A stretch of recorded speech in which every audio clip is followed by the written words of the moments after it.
let's talk about the most not fun part of a website project, really digging into how many pages your website will be.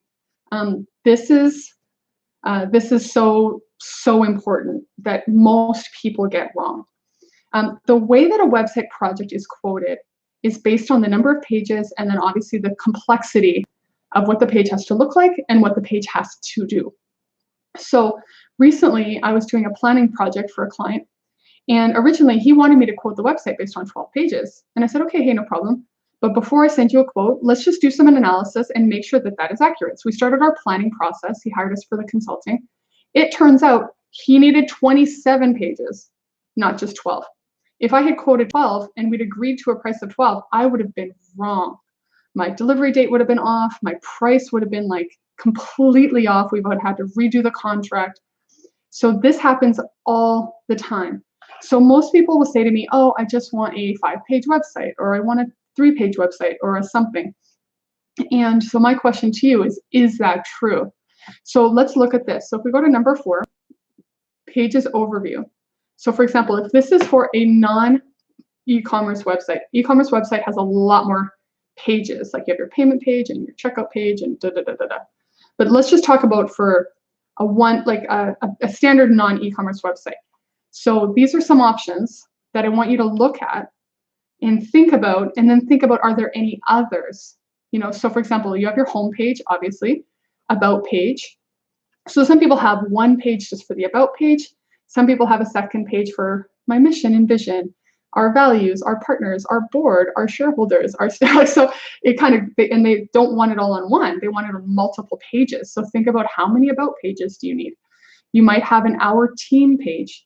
And then you might set it up where, your teammates each have their own individual profile page. We're doing a site right now for a law firm. So we've got all the lawyers, we've got 34 lawyers, but they have the lawyers. And then each lawyer, you click on it and it opens up to their own resume page, like their certifications and qualifications and whatever it is.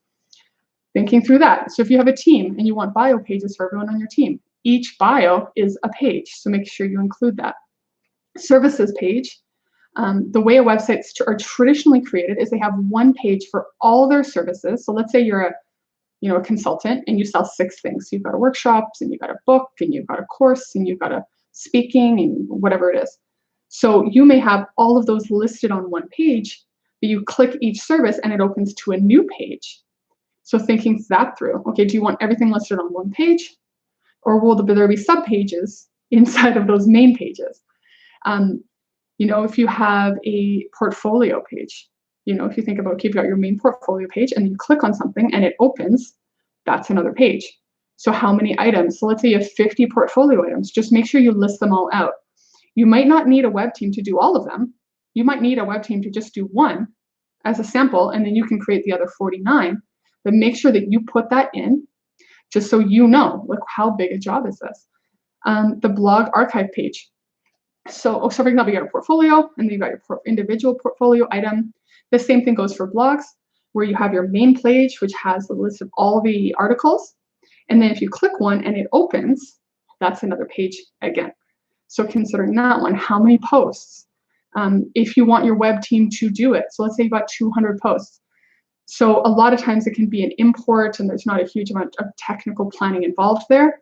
However, make sure that you include that. My website will have 200 blog posts that I want my web developer to deal with.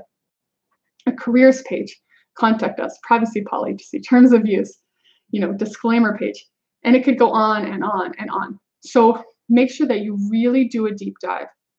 Think about everything, because if pages come up later, they will not be included in your scope of work. Your team is going to change the contract. So it's better to know on the front end what exactly you're going to need done.